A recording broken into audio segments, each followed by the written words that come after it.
Hello, good morning. ಎಲ್ಲಿಗೂ ನಮಸ್ಕಾರ. Welcome to my YouTube channel. ನನ್ನ ಪ್ರೀತಿಯ ಆಡಿಯನ್ಸ್‌ಗೆ ಒಂದು ಹಿತನುಡಿಯನ್ನ ಹೇಳ್ತಾ ಇವತ್ತಿನ ಲಾಗ್‌ನ ಶುರು ಮಾಡ್ತಾ ಇದ್ದೀನಿ. ಏನಂತ ಹೇಳಿದ್ರೆ, ಒಂದೊಂದ್ ಸಲ ನಮ್ಮ ಫೀಲಿಂಗ್ಸ್‌ನ, ಕಷ್ಟಗಳನ್ನ ಯಾರ ಜೊತೆನಾದ್ರೂ ಹೇಳ್ಕೋಬೇಕು ಅಂತ ಮನ್ಸು ತುಂಬಾನೇ ಬಯಸತ್ತೆ. ಆ ಟೈಮ್‌ನಲ್ಲಿ ನಾವು ಎದುರುಗಡೆ ಯಾರು ಸಿಗ್ತಾರೆ ನೋಡಿ, ಅವ್ರ ಜೊತೆ ನಮ್ಮ ಫೀಲಿಂಗ್ಸ್‌ನ, ಕಷ್ಟಗಳನ್ನೆಲ್ಲ ಹೇಳ್ಕೋತೀವಿ. ಅದು ನಮ್ಗೆ ತಲೆಗೆ ಹೋಗಲ್ಲ. ನಾವು ಏನ್ ಹೇಳ್ತಾ ಇದೀವಿ, ಯಾರ ಜೊತೆ ಹೇಳ್ತಾ ಇದೀವಿ, ನಾವು ಚೂಸ್ ಮಾಡಿರುವಂತಹ ವ್ಯಕ್ತಿ ಸರಿಯಾಗಿದ್ದಾರಾ ಅನ್ನೋದ್ರ ಬಗ್ಗೆ ಯಾವ್ದ್ರ ಬಗ್ಗೆನೂ ಯೋಚನೆ ಮಾಡದೆ ಒಂದು ತಪ್ಪು ನಿರ್ಧಾರನ ತಗೊಂಡು ಎಲ್ಲವನ್ನ ಕೂಡ ಅವ್ರ ಜೊತೆ ಹೇಳ್ತೀವಿ. ಈ ತರ ಯಾವತ್ತೂ ಮಾಡೋದಕ್ಕೆ ಹೋಗ್ಬೇಡಿ. ನಿಮ್ಗೇನಾದ್ರೂ ಫೀಲಿಂಗ್ಸ್‌ನ ಶೇರ್ ಮಾಡ್ಕೋಬೇಕು ಯಾರ ಜೊತೆನಾದ್ರೂ ಅಂತ ಅಂದಾಗ, ಎದುರಿಗಿರುವಂತಹ ವ್ಯಕ್ತಿ, ನೀವು ಚೂಸ್ ಮಾಡಿರುವಂತಹ ವ್ಯಕ್ತಿ ಯಾವ ತರ ಇದ್ದಾರೆ, ನಿಮ್ಮ ನಂಬಿಕೆಗೆ ಅರ್ಹರ, ಅವ್ರ ಜೊತೆ ನನ್ನ ಫೀಲಿಂಗ್ಸನ್ನ ಶೇರ್ ಮಾಡ್ಕೊಂಡ್ರೆ ಅವ್ರು ಇನ್ಯಾರ ಜೊತೆನಾದ್ರೂ ಹೇಳ್ತಾರಾ ಅನ್ನೋದನ್ನ ಮೊದಲು ತಿಳ್ಕೊಬೇಕಾಗತ್ತೆ. ಯಾಕಂತ ಹೇಳಿದ್ರೆ, ನೀವು ನಂಬಿಕೆ ಇಟ್ಟು ನಿಮ್ಮ ಎಲ್ಲಾ ಪರ್ಸನಲ್ ವಿಚಾರಗಳನ್ನ ಅವ್ರ ಜೊತೆ ಶೇರ್ ಮಾಡ್ಕೊಂಡ್ರೆ, ಅವರು ಒಂದಲ್ಲ ಒಂದು ದಿನ ಇನ್ನೊಬ್ಬರ ಜೊತೆ ಹೇಳಲ್ಲ ಅಂತ ಹೇಗೆ ಹೇಳೋದಿಕ್ಕಾಗತ್ತೆ ಅಲ್ವಾ? ಅಷ್ಟೊಂದು ನಂಬಿಕಸ್ಥರು ಇವಾಗಿನ ಒಂದು ಪ್ರಪಂಚದಲ್ಲಿ ಸಿಗೋದು ತುಂಬಾನೇ ಕಷ್ಟ. ಸೊ ನೀವು ತುಂಬಾ ಯೋಚನೆ ಮಾಡ್ಬಿಟ್ಟು ಆಮೇಲೆ ನಿಮ್ಮ ಒಂದು ಪರ್ಸನಲ್ ವಿಚಾರ ಇರ್ಬೋದು, ಹಾಗೆ ನಿಮ್ಮ ಒಂದು ಫೀಲಿಂಗ್ಸ್‌ನ ಇರ್ಬೋದು, ಎಲ್ಲವನ್ನ ಕೂಡ ಅವ್ರ ಜೊತೆ ಶೇರ್ ಮಾಡ್ಕೋಬೇಕಾಗತ್ತೆ. ನಿಮ್ಮ ಆಯ್ಕೆ ಯಾವಾಗ್ಲೂ ತಪ್ಪಾಗದೇ ಇರ್ಲಿ. ಅವಸರ ಮಾಡ್ಕೊಂಡು ಗಡಿಬಿಡಿನಲ್ಲಿ ಏನೋ ಒಂದು ಸ್ಟ್ರೆಸ್ ಸ್ವಲ್ಪ ಕಡಿಮೆ ಆಗ್ಲಿ ಅಂತ ಅಂದ್ಬಿಟ್ಟು ಎಲ್ಲವನ್ನ ಉದುರಿ ಬಿಡೋದು ತುಂಬಾ ದೊಡ್ಡ ತಪ್ಪು. ನೀವು ಆಯ್ಕೆ ಮಾಡಿರುವಂತಹ ವ್ಯಕ್ತಿ ನಿಮ್ ಜೊತೆ ಕೂಡ ಅವರ ಎಲ್ಲಾ ಪರ್ಸನಲ್ ವಿಚಾರಗಳನ್ನೆಲ್ಲ ಫೀಲಿಂಗ್ಸ್ ಶೇರ್ ಮಾಡ್ಕೋತಾ ಇದ್ದಾರೆ ಅಂತ ಅಂದ್ರೆ ಮಾತ್ರ ಅವ್ರ ಜೊತೆ ನಿಮ್ಮ ಒಂದು ಕಷ್ಟಗಳನ್ನ ಹೇಳ್ಕೋಬಹುದು ಆರಾಮಾಗಿ. ಸೊ ಇದೊಂದು ಹೇಳ್ಬೇಕು ಅಂತ ಅನ್ನಿಸ್ತು. ಸೊ ಹಾಗಾಗಿ ಹೇಳಿದೀನಿ. ಇನ್ನ ಇವತ್ತು ಬೆಳಗಿನ ತಿಂಡಿ ಆಗ್ತಾ ಇದೆ. ನಮ್ಮನೆಯಲ್ಲಿ ಅಮ್ಮ ಕೌಶಿ ಇದ್ದಾರಲ್ವಾ, ನಮ್ಮ ಅಮ್ಮನಿಗೆ ಫ್ರೈಡ್ ರೈಸ್ ಅಂತ ಹೇಳಿದ್ರೆ ಸಖತ್ ಇಷ್ಟ. ಫ್ರೈಡ್ ರೈಸ್ ಮಾತ್ರ ಅಲ್ಲ, ರೈಸ್ ಐಟಮ್ ಅಂತ ಹೇಳಿದ್ರೆ ಎಲ್ಲಾನು ಇಷ್ಟ. ಅಕ್ಕಿ ರುಬ್ಬಿಟ್ಟು ಮಾಡುವಂತಹ ತಿಂಡಿ ಎಲ್ಲಾನು ಕೂಡ ಅಮ್ಮ ಮಾಡ್ತಾರೆ. ಬಟ್ ರೈಸ್ ಐಟಮ್ ಅಂತ ಹೇಳಿದ್ರೆ ಅವ್ರಿಗೆ ಆಗಲ್ಲ, ಮಾಡೋದು ಸ್ವಲ್ಪ ಕಷ್ಟ ಆಗತ್ತೆ. ಪಲಾವ್ ಮಾಡ್ತಾರೆ, ತುಂಬಾ ಚೆನ್ನಾಗಿ ಪಲಾವ್ ಮಾಡ್ತಾರೆ ಕುಕ್ಕರ್ ಅಲ್ಲಿ. ಬಟ್ ಈ ತರ ಫ್ರೈಡ್ ರೈಸ್ ಇರ್ಬೋದು, ಎಗ್ ರೈಸ್ ಇರ್ಬೋದು, ಬಿರಿಯಾನಿ ಇದೆಲ್ಲ ಮಾಡಕ್ ಬರಲ್ಲ. ಸೊ ನಮ್ಮ ಮನೆಗೆ ಬಂದಾಗ ನಾನು ಅದನ್ನ ಜಾಸ್ತಿ ಅವರಿಗೆ ಮಾಡ್ಕೊಡ್ತಾ ಇರ್ತೀನಿ. ಅಲ್ಲಿ ಅಂದ್ರೆ ಅಮ್ಮನ ಮನೆಗೆ ಹೋದಾಗ ಅವ್ರು ನಮ್ಗೆ ಇಷ್ಟವಾದ ತಿಂಡಿಗಳನ್ನ ಮಾಡ್ತಾ ಇರ್ತಾರೆ. ನಾವು ಕೂಡ ಅಷ್ಟೇನೆ, ಇಬ್ರು ಹೆಣ್ಮಕ್ಳು ಕೂಡ ನಮ್ಮ ಮನೆಗೆ ಅಮ್ಮ ಬಂದಿದ್ದಾರೆ ಅಂತ ಹೇಳಿದ್ರೆ ಅವ್ರಿಗೆ ಇಷ್ಟವಾದ ಕೆಲವೊಂದು ತಿಂಡಿಗಳನ್ನ, ಕೆಲವೊಂದು ಬ್ರೇಕ್‌ಫಾಸ್ಟ್ ಇರ್ಬೋದು, ಈ ತರ ಏನಾದ್ರೂ ಮಾಡ್ಕೊಡ್ತಾ ಇರ್ತೀವಿ. ಹಾಗೆ ಇವತ್ತಿನ ಒಂದು breakfast vegetable fried rice. Egg ಹಾಕಿ ಮಾಡ್ತೀನಿ, ಬಟ್ ಬೆಳಿಗ್ಗೆ ಆದ್ರಿಂದ ಎಗ್ ಬೇಡ, ಬರೀ ವೆಜಿಟೇಬಲ್ ಮಾತ್ರ ಹಾಕೋಣ ಅಂತ ಅಂದ್ಬಿಟ್ಟು ವೆಜಿಟೇಬಲ್ ಹಾಕಿ ಮಾಡಿರುವಂತದ್ದು. ಈ ರೆಸಿಪಿನೇನು ಶೇರ್ ಮಾಡಿಲ್ಲ ನಾನು, ಎಲ್ರಿಗೂ ಗೊತ್ತಿರತ್ತೆ. ಇನ್ನೊಂದ್ಸಲ ಬೇಕಿದ್ರೆ ಕಮೆಂಟ್ ಮಾಡಿ, ಖಂಡಿತವಾಗ್ಲೂ ನೆಕ್ಸ್ಟ್ ಟೈಮ್ ಮಾಡಿದಾಗ ಶೇರ್ ಮಾಡ್ತೀನಿ. ನಾನು ಫ್ರೈಡ್ ರೈಸ್ ಮಸಾಲ ಹಾಕ್ತೀನಿ ಒಂದೊಂದ್ಸಲ ಸಿಕ್ಕಿದ್ರೆ, ಇಲ್ಲ ಅಂತ ಹೇಳಿದ್ರೆ ಮ್ಯಾಗಿ ಮಸಾಲಾನ ಹಾಕ್ತೀನಿ. ಇವತ್ತು ಮ್ಯಾಗಿ ಮಸಾಲ ಹಾಕೊಂಡಿದ್ದೀನಿ. ಜಾಸ್ತಿ ಮಾಡಲ್ಲ ನಾನು ಈ ತರ ಫ್ರೈಡ್ ರೈಸ್ ಎಲ್ಲ. ಅಂದ್ರೆ ಸೋಯಾ ಸಾಸ್, ಟೊಮೆಟೊ ಕೆಚಪ್ ಎಲ್ಲ ಹಾಕ್ತಿವಲ್ವಾ, ಮ್ಯಾಗಿ ಮಸಾಲ ಎಲ್ಲ ಹಾಕ್ತಿವಿ. ಹೆಲ್ತಿಗೆ ಅಷ್ಟೊಂದು ಒಳ್ಳೇದಲ್ಲ ಅದೆಲ್ಲ. ಸೊ ನಾನು ತಿಂಗಳಿಗೆ ಒಂದ್ಸಲ ಈ ತರ ಫ್ರೈಡ್ ರೈಸ್ ಎಲ್ಲ ಮಾಡ್ತಾ ಇರ್ತೀನಿ. ಹಾಗೆ ಎಲ್ಲಾ ಕೆಲ್ಸಗಳು, ಬೆಳಗಿನ ತಿಂಡಿ ಕೆಲಸ ಎಲ್ಲ ಮುಗೀತು. ನಮ್ಮ ಮಾಧವಿ ಕೂಡ ಸ್ಕೂಲಿಗೆ ಹೊರಟ್ಲು. ಅವಳು ದೊಡ್ಡಪ್ಪ ನೋಡಿ, ಇವರು ಏನೋ ಹೇಳ್ತಾ ಇದ್ದಾರೆ ಅವಳಲ್ಲಿ. ಹಿಂದಿನ ದಿನ ಏನೋ ರಿಕ್ಷಾದಲ್ಲಿ ಮಕ್ಳೆಲ್ಲ ಇರ್ತಾರಲ್ವಾ, ಕರ್ಕೊಂಡು ಹೋಗ್ತಾರಲ್ವಾ, ಅವ್ರು ಏನೋ ಕಿತಾಪತಿ ಮಾಡಿದ್ದಾರೆ. ಅದನ್ನ ನಿಂತ್ಕೊಂಡು ನನ್ನ ಮಕ್ಳ ಹತ್ರ ಹೇಳ್ತಾ ಇದ್ರು, ಈ ತರ ಆಯ್ತು ಅಂತ ಅಂದ್ಬಿಟ್ಟು. ಆಟೋದಲ್ಲಿ ಹೋಗುವ ಮಕ್ಕಳಲ್ಲಿ ಇವಳು ಸ್ವಲ್ಪ ದೊಡ್ಡವಳಾದ್ರಿಂದ ಎಲ್ಲವನ್ನ ಕೂಡ ಅವಳೇ ಮ್ಯಾನೇಜ್ ಮಾಡ್ಕೊಂಡು ಹೋಗ್ತಾಳೆ. ಸೊ ಹಾಗಾಗಿ ಅವಳ ಹತ್ರ ಎಲ್ಲ ವಿಷಯನ ಅವ್ರು ಹೇಳ್ತಾ ಇರ್ತಾರೆ. ಹಾಗೆ ಬೆಳಗಿನ ಕೆಲಸಗಳನ್ನೆಲ್ಲ ಮುಗಿಸಿ ಮಧ್ಯಾಹ್ನದ ಅಡಿಗೆನ ಶುರು ಮಾಡ್ಕೊಂಡಿದ್ದೀನಿ. ಇವತ್ತು ಟೈಸನ್ ಕೊಲ್ಲಿ ಸುಕ್ಕ ಮಾಡ್ತಾ ಇದ್ದೀನಿ. ಹಾಗಾಗಿ ಇಲ್ಲಿ ಒಂದು ದೊಡ್ಡ ಗೆಡ್ಡೆ, 2 ಗೆಡ್ಡೆ ಈರುಳ್ಳಿನ ಒಂದು 4ರಿಂದ 5 ಟೇಬಲ್ ಸ್ಪೂನ್ ಅಷ್ಟು ತುಪ್ಪ ಹಾಕೊಂಡು ಚೆನ್ನಾಗಿ ಫ್ರೈ ಮಾಡ್ಕೊಂಡು, ಟೈಸನ್ ಚಿಕನ್ 2 kg ಹಾಕ್ಬಿಟ್ಟು ಸ್ವಲ್ಪ ಉಪ್ಪು, ಅರಿಶಿನ ಪೌಡರ್ ಹಾಕ್ಬಿಟ್ಟು ಒಂದು 4ರಿಂದ 5 ವಿಷಲ್ ಕೂಗಿಸ್ಕೋಬೇಕು. ನಂತರ ಒಂದು 30 ಬ್ಯಾಡಗಿ ಮೆಣಸನ್ನ ತಗೊಂಡಿದ್ದೀನಿ. ಹಾಗೆ ಸ್ವಲ್ಪ 1 ಟೀ ಸ್ಪೂನ್ ಅಷ್ಟು ಮೆಂತ್ಯ, ಒಂದು 3 ಟೇಬಲ್ ಸ್ಪೂನ್ ಅಷ್ಟು ಕರಿಮೆಣಸಿನ ಕಾಳನ್ನ ಹಾಕೊಂಡಿದ್ದೀನಿ ಖಾರಕ್ಕೆ ಅಂತ ಹೇಳಿ. 1 ಟೇಬಲ್ ಸ್ಪೂನ್ ಅಷ್ಟು ಹುರಿದಿಟ್ಟಿರೋ ಜೀರಿಗೆ, 1 ಟೇಬಲ್ ಸ್ಪೂನ್ ಅಷ್ಟು ಹಸಿ ಜೀರಿಗೆನ ಹಾಕೊಂಡಿದ್ದೀನಿ. ಹಸಿ ಜೀರಿಗೆ ಸುಕ್ಕ ಮಾಡ್ಬೇಕಿದ್ರೆ ತುಂಬಾನೇ ಇಂಪಾರ್ಟೆಂಟ್ ಆಗಿರುತ್ತೆ. ಅದೊಂಥರ ಫ್ಲೇವರ್ ಬೇರೆ ತರನೇ ಕೊಡುತ್ತೆ. 1.5 ಟೇಬಲ್ ಸ್ಪೂನ್ ಅಷ್ಟು ಸಾಸಿವೆನ ಹುರ್ಕೊಂಡು ಇಟ್ಕೊಂಡಿದ್ದೀನಿ. ಹಾಗೆ ಒಂದು 5ರಿಂದ 6 ಟೇಬಲ್ ಸ್ಪೂನ್ ಅಷ್ಟು ಇಲ್ಲಿ ನಾನು ಕೊತ್ತಂಬರಿನ ಕರಿಬೇವಿನ ಜೊತೆ ಅದನ್ನ ಹುರ್ಕೊಂಡು ಇಟ್ಕೊಂಡಿದ್ದೀನಿ. ಸ್ವಲ್ಪ ಹುಣಸೆ ಹಣ್ಣು, 1 ಗೆಡ್ಡೆ ಬೆಳ್ಳುಳ್ಳಿ, ಹಾಗೆ 1.5 ಇಂಚಿನಷ್ಟು ಶುಂಠಿ, ಸ್ವಲ್ಪ ಒಂದು ಈರುಳ್ಳಿ ಅಂತ ಹೇಳಿದ್ರೆ 1.5 ಗೆಡ್ಡೆಯಷ್ಟು ನಾನಿಲ್ಲಿ ಕಟ್ ಮಾಡಿ ಇಟ್ಕೊಂಡಿದ್ದೀನಿ ಹಸಿ ಈರುಳ್ಳಿನ. ಇದೆಲ್ಲವನ್ನ ಡ್ರೈ ಆಗಿ ಪೌಡರ್ ಮಾಡೋದಿಕ್ಕೆ ನೋಡಿ, ಇಲ್ಲಿ ನೋಡ್ತಾ ಇರ್ಬೋದು ನೀವು, ಎಲ್ಲವನ್ನ ಕೂಡ ಪೌಡರ್ ಮಾಡ್ಕೊಂಡಿದ್ದೀನಿ. ಹಾಗೆ ಶುಂಠಿ, ಬೆಳ್ಳುಳ್ಳಿ, ಈರುಳ್ಳಿ ಮತ್ತೆ ಹುಣಸೆ ಹಣ್ಣು ಇಷ್ಟನ್ನ ಹಾಕ್ಬಿಟ್ಟು ಒಂಥರ ಪೇಸ್ಟ್ ರೆಡಿ ಮಾಡ್ಕೋಬೇಕಾಗತ್ತೆ.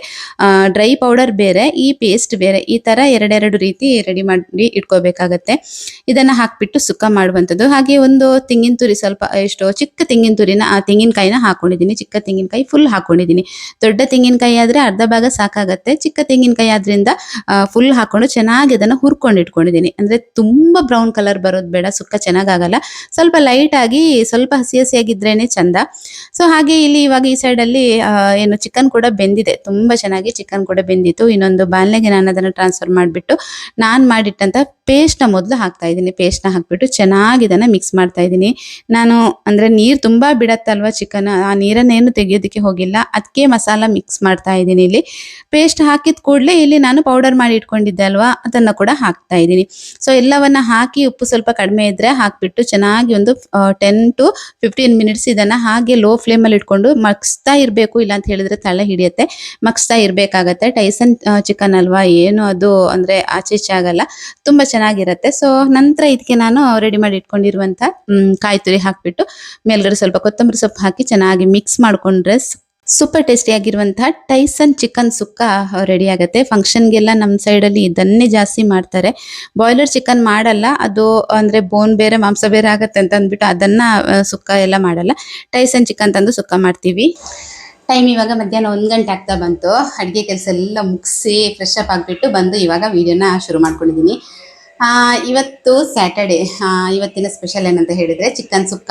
ಇನ್ನು ಊಟ ಮಾಡಬೇಕು, ಟೈಮ್ ಆಯಿತು. ಆದ್ವಿಗೆ ಯಾವಾಗಲೂ ಫ್ರೈಡೇ ಸಂಗೀತ ಕ್ಲಾಸ್ ಇರ್ತಾ ಇತ್ತು. ಇವತ್ತು ಅಂದರೆ ಈ ವೀಕಲ್ಲಿ ಸ್ಯಾಟರ್ಡೆ ಇವತ್ತು ಮಧ್ಯಾಹ್ನ 2 ಗಂಟೆಗೆ ಕ್ಲಾಸ್ ಇದೆ ಅಂತ ಹೇಳಿದ್ದು. ಇನ್ನು ಊಟ ಮಾಡಿಬಿಟ್ಟು ಅವಳನ್ನು ಕರ್ಕೊಂಡು ಹೋಗಬೇಕು. ಹೊರಗಡೆ ತುಂಬ ಜೋರಿದೆ ಬಿಸಿಲು. ಆ ಬಿಸಿಲು ನೋಡಬೇಕಿದ್ರೆ ಎಲ್ಲೂ ಹೋಗೋದು ಬೇಡ ಅಂತ ಅನ್ನಿಸ್ತಾ ಇದೆ. ಬಟ್ ಏನು ಮಾಡೋಕ್ಕಾಗಲ್ಲ, ಅಂದರೆ ವಾರಕ್ಕೊಂದ್ಸಲ ಕ್ಲಾಸ್ ಇರೋದ್ರಿಂದ ಅದನ್ನು ಮಿಸ್ ಮಾಡೋ ಹಾಗಿಲ್ಲ, ಬೈತಾರೆ ಮಿಸ್ ಮಾಡಿದರೆ. ಸೊ ಹಾಗಾಗಿ ಕರ್ಕೊಂಡು ಹೋಗಲೇಬೇಕು. ಇನ್ನು ಊಟ ಮುಗಿಸಿ ಕರ್ಕೊಂಡು ಹೋಗಬೇಕು. ಒಬ್ಬರು ರಸಮ್ ರೆಸಿಪಿ ತೋರಿಸಿ ಅಕ್ಕ ಅಂತ ಕೇಳಿದರು. ಅಂದರೆ ನಾನು ಇವತ್ತು ಪೌಡರ್ ಮಾಡಿ ರೆಡಿ ಮಾಡಿ ಇಟ್ಕೊಂಡಿದ್ದೆ ಆಯಿತಾ. ಸೊ ಹಾಗಾಗಿ ಅದನ್ನೇ ಹಾಕಿಬಿಟ್ಟು ರಸಮ್ ಮಾಡಿದ್ದೆ. ನೆಕ್ಸ್ಟ್ ಟೈಮ್ ಮಾಡಬೇಕಿದ್ರೆ ಖಂಡಿತವಾಗ್ಲೂ ನಾನು ಯಾವ ಥರ ಮಾಡೋದಂತ ಅಂದ್ಬಿಟ್ಟು ತೋರಿಸ್ತೀನಿ ನಿಮಗೆ. ಹಾಗೆ ಇನ್ನೊಬ್ರು ಕೇಳಿದ್ರು, ನೀವು ಯಾವುದೇ ಥರ ಅಡುಗೆ ಮಾಡಿದ್ರು ಕೂಡ ರೆಸಿಪಿನ ಶೇರ್ ಮಾಡಿ, ನಿಮ್ಮ ಸೈಡಲ್ಲಿ ಯಾವ ಥರ ಅಡುಗೆ ಮಾಡ್ತೀರಿ ಅಂತ ನಮಗೂ ಗೊತ್ತಾಗತ್ತೆ ಅಂತ ಆ ಒಂದು ವೇನಲ್ಲಿ ಹೇಳಿದರು. ತೋರಿಸ್ಬೋದು, ಬಟ್ ಏನಾಗತ್ತೆ ಅಂತ ಹೇಳಿದರೆ ಒಂದೊಂದು ಸಲ ಟೈಮ್ ಸಾಕಾಗಲ್ಲ ನನಗೆ. ಟೈಮ್ ನೋಡಿಕೊಂಡು ನಾನು ಅಡುಗೆ ಮಾಡ್ತೀನಲ್ವಾ, ವಿಡಿಯೋ ಎಲ್ಲ ಮಾಡಬೇಕಿದ್ರೆ, ರೆಸಿಪಿ ಶೇರ್ ಮಾಡಬೇಕಿದ್ರೆ ಮಾಮೂಲಿ ಮಾಡುವ ಅಡುಗೆ ಟೈಮ್ಗಿಂತ 1 ಗಂಟೆ ಟೈಮ್ ಜಾಸ್ತಿ ಬೇಕಾಗತ್ತೆ ಆಯಿತಾ. ಸೊ ಹಾಗಾಗಿ ನನಗೆ ರೆಸಿಪಿ ಎಲ್ಲ ಶೇರ್ ಮಾಡೋದಕ್ಕೆ ಒಂದೊಂದು ಸಲ ಕಷ್ಟ ಆಗುತ್ತೆ. ಆದರೆ ನೀವು ಕೇಳಿದರೆ ಯಾವುದೇ ರೆಸಿಪಿನ ನಾನು ತೋರಿಸಲ್ಲ ಅಂತ ಖಂಡಿತವಾಗ್ಲೂ ಹೇಳಲ್ಲ. ಇನ್ನು ಯಾವುದೇ ರೆಸಿಪಿ ಮಾಡೋದಿದ್ರು ಕೂಡ ಸ್ವಲ್ಪ ಬೇಗನೆ ಸ್ಟಾರ್ಟ್ ಮಾಡಿಕೊಂಡು ಅಡುಗೆ ಕೆಲಸನ ನಾನು ಖಂಡಿತವಾಗ್ಲೂ ಎಲ್ಲ ರೆಸಿಪಿನ ಶೇರ್ ಮಾಡ್ತೀನಿ. ರಸಮ್ ರೆಸಿಪಿನ ನೆಕ್ಸ್ಟ್ ಟೈಮ್ ಮಾಡಬೇಕಿದ್ರೆ ತೋರಿಸ್ತೀನಿ. ಹಾಗೆ ಲಾಸ್ಟ್ ಟೈಮ್ ಶಿವರಾತ್ರಿ ಅಡುಗೆ ಮಾಡಬೇಕಿದ್ರೆ ಅದರಲ್ಲಿ ಕೆಲವೊಂದು ಅಡುಗೆಗಳನ್ನು ಮಾಡಿದ್ದೆ ಅಲ್ವಾ. ಸೊ ಅದನ್ನು ಕೂಡ ನಾನು ನೆಕ್ಸ್ಟ್ ಟೈಮ್ ಮಾಡ್ತಾ ಇರ್ತೀನಿ ಅವಾಗವಾಗ. ಅದು ತುಂಬ ರೇರ್ ರೆಸಿಪಿ ಏನಲ್ಲ, ನಾನು ಮಾಡ್ತಾ ಇರ್ತೀನಿ. ಆ ಟೈಮ್ನಲ್ಲಿ ನಾನು ಖಂಡಿತವಾಗ್ಲೂ ತೋರಿಸ್ತೀನಿ. ಓಕೆ, ಇವಾಗ ಊಟ ಮುಗಿಸ್ಬೇಕು. ಹಾಗೆ ಕೋಳಿ ಸುಕ್ಕ, ಟೈಸನ್ ಸುಕ್ಕ ಯಾವ ಥರ ಮಾಡಿದ್ದೀನಿ ಅನ್ನೋದನ್ನ ನೀವು ಒಂದ್ಸಲ ನೋಡ್ಕೊಂಡು ಬನ್ನಿ. ನೀವು ನೋಡ್ಕೊಂಡು ಬರೋದ್ರಲ್ಲಿಗೆ ನಾನು ಕೂಡ ಊಟ ಮುಗಿಸ್ಬಿಟ್ಟು ಹಾಗೆ ಕ್ಲಾಸ್ಗೆ ಹೋಗೋದಕ್ಕೆ ರೆಡಿ ಆಗ್ತೀನಿ.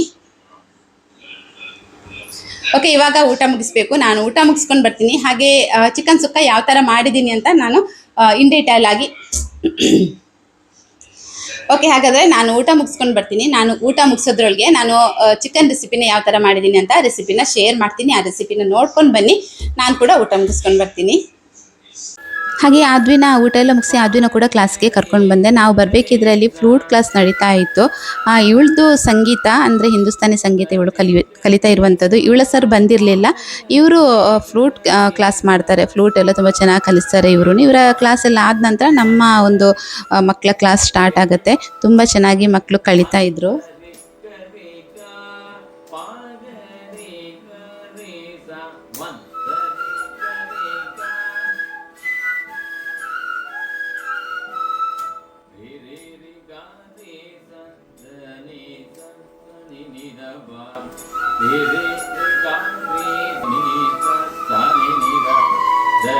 ಹಾಗೆ ಸಂಜೆ ಬರಬೇಕಿದ್ರೆ ನಮ್ಮ ಕೌಶಿ ಹೇಳಿದ್ಲು ಪಪ್ಸ್ ತಗೊಂಬನ್ನಿ ಅತ್ತಿಗೆ ಅಂತ ಅಂದ್ಬಿಟ್ಟು. ಸೊ ಹಾಗಾಗಿ ಎಗ್ ಪಪ್ಸ್ ತಂದಿದ್ದೆ ಟೀ ಜೊತೆಗೆ. ಸಂಜೆ ಟೈಮ್ಗೆ ತುಂಬ ಚೆನ್ನಾಗಿತ್ತು.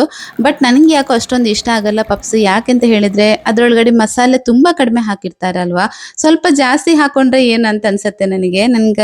ಸೊ ಆ ರೀಸನ್ಗೋಸ್ಕರ ನನಗೆ ಅಷ್ಟೊಂದು ಇಷ್ಟ ಆಗಲ್ಲ ಪಪ್ಸ್ ತಿನ್ನೋದಂತ ಹೇಳಿದ್ರೆ ಸ್ವಲ್ಪ ಹಿಂದೆನೇ ನಾನು ಯಾವ ಥರ ಪಪ್ಸ್, ವೆಜ್ ಪಪ್ಸ್ ಇರ್ಬೋದು, ಎಗ್ ಪಪ್ಸ್ ಇರ್ಬೋದು, ಯಾವುದು ಅಷ್ಟೊಂದು ಇಷ್ಟ ಅಂತ ಆಗಲ್ಲ. ಮಸಾಲೆ ಇದ್ದ ಕಡೆ ಮಾತ್ರ ತಿಂತೀನಿ, ಉಳಿದ ಕಡೆ ನಾನು ತಿನ್ನಲ್ಲ.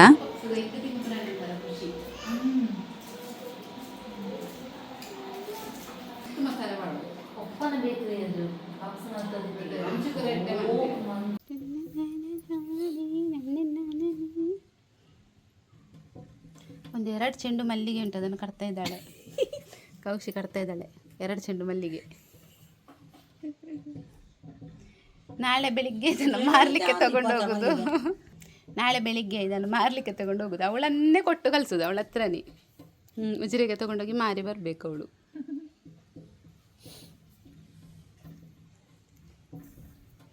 ನೀರು ಕಟ್ಟುಂಟು. ನಮ್ಮ ಗಿಡದಲ್ಲಿ ಆದ ಮಲ್ಲಿಗೆ ಎಷ್ಟುಂಟು ನೋಡಿ, ಇಷ್ಟೇ. ಎಷ್ಟು 10, 20, 10, 15 ಉಂಟು ಅಷ್ಟೇ. ಅಷ್ಟೇ. ಆದರೂ ತುಂಬ ಪರಿಮಳ ಉಂಟು ಮಾತ್ರ ಇದಲ್ವನ.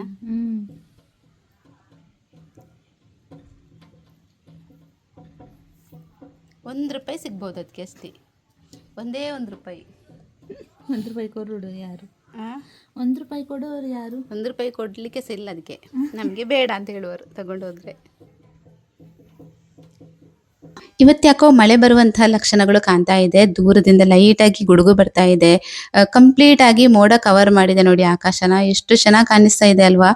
ಇದೊಂಥರ ಈ ವಾತಾವರಣ ಒಂದು ನೋಡೋದೇ ತುಂಬ ಚಂದ. ಅಂದರೆ ಪ್ರತಿ ವರ್ಷ ಮೊದಲು ಮಳೆ ಬರುತ್ತಲ್ವಾ, ಅದು ತುಂಬ ಖುಷಿ ಕೊಡುತ್ತೆ. ಆ ಒಂದು ಫೀಲೇ ಬೇರೆ.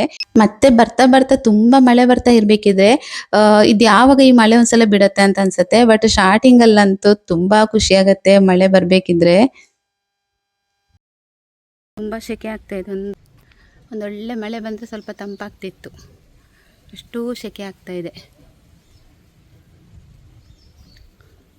ಗುಡುಗು ಬರ್ತಾ ಉಂಟು ಲೈಟಲ್ಲಿ, ದೂರದಿಂದ ಕೇಳಿಸ್ತಾ ಉಂಟು ಗುಡುಗು. ಮೋಡ ತೋರಿಸ್ತೀನಿ. ಲೈಟಾಗಿತ್ತು, ಸ್ವಲ್ಪ ಜಾಸ್ತಿ ಇತ್ತು, ಇವಾಗ ಸ್ವಲ್ಪ ಸ್ಪ್ರೆಡ್ ಆಗಿ ಎಲ್ಲ ಕಡಿಮೆ ಆಯಿತು ನೋಡಿ. ಈ ವರ್ಷದ ಮೊದಲ ಮಳೆ ಬರಬೇಕಷ್ಟೇ, ಮೊದಲ ಮಳೆ ಅಂತ ಹೇಳೋದಕ್ಕಾಗಲ್ಲ, ಮೊದಲ ಗುಡುಗು. ಇದು ನೋಡಿ, ಇದೊಂಥರ ನೇಯ್ಗೆ ಮಲ್ಲಿಗೆ ನೋಡಿ. ಹಾಂ, ಇದು ಎಂಥದ ಇದು ಎಂಥದೋ ಹೇಳಿ ಕೊಟ್ಟೋದ್ಲು ಕೈಯಲ್ಲಿ, ಎಂಥದೋ ಹೇಳಿ ಕೊಟ್ಟೋದ್ಲು ಕೈಯಲ್ಲಿ ನೋಡಿ, ತೋರಿಸ್ತೀನಿ. ನೇಯ್ದು ಕಟ್ಟಿದ್ದಂತೆ ನೋಡಿ. ವಾವ್, ಚೆನ್ನಾಗಿದೆ ಅಲ್ವಾ.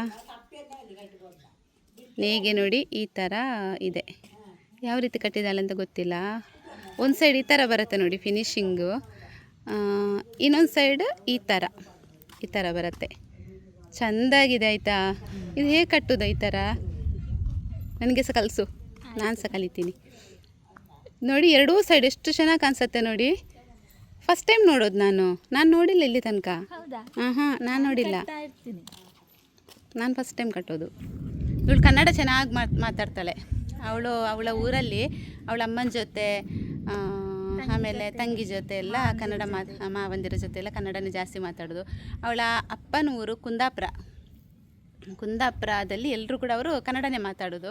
ಹಾಗಾಗಿ ಇವಳು ಕೂಡ ಕನ್ನಡ ಮಾತಾಡಿ ಅಭ್ಯಾಸ. ಫಸ್ಟ್ ಮಂಡ್ಯದಲ್ಲಿದ್ದರು. ಅವಳ ಅಪ್ಪನಿಗೆ ಬೇಕ್ರಿ ಇತ್ತು, ಅದು ಮಂಡ್ಯದಲ್ಲಿತ್ತು. ನಂತರ ಅಪ್ಪ ಎಕ್ಸ್ಪೈರ್ಡ್ ಆದರು, ನಂತರ ಅವರು ಊರಿಗೆ ಬಂದರು. ಹಾಗೆ ಕನ್ನಡ ಚೆನ್ನಾಗಿ ಮಾತಾಡ್ತಾಳೆ. ಇವಳು ಮಾತಾಡಬೇಕಿದ್ರೆ ಅಷ್ಟೊಂದು ಫಾಸ್ಟಾಗಿ ಮಾತಾಡ್ಲಿಕ್ಕೆ ಆಗೋದಿಲ್ಲ. ಈಗ ಸ್ವಲ್ಪ ಕಲ್ತ್ಲು ನಮ್ಮ ಜೊತೆ ಸೇರಿಕೊಂಡು. ಇಲ್ಲಾಂತ ಹೇಳಿದರೆ ಸ್ವಲ್ಪ ಸ್ಲೋ ಮಾತಾಡ್ತಾ ಇದ್ಲು, ಮತ್ತು ತಪ್ತಾ ಇತ್ತು, ಕನ್ನಡ ಮಿಕ್ಸ್ ಆಗ್ತಾ ಇತ್ತು ಮಾತಾಡಬೇಕಿದ್ರೆ. ಇವಾಗ ಸ್ವಲ್ಪ ಕರೆಕ್ಟ್ ಮಾತಾಡ್ತಾಳೆ, ತೊಂದರೆ ಇಲ್ಲ. ಅವತ್ತಿನ ದಿನ ಜೋರು ಮಳೆ ಬರುತ್ತೆ ಅಂತ ಅಂದ್ಬಿಟ್ಟು ತುಂಬ ವೇಟ್ ಮಾಡಿದೆ, ಬಟ್ ಬರಲೇ ಇಲ್ಲ, ಸ್ವಲ್ಪ ಬಂದು ಹೋಯಿತು ಅಷ್ಟೇ.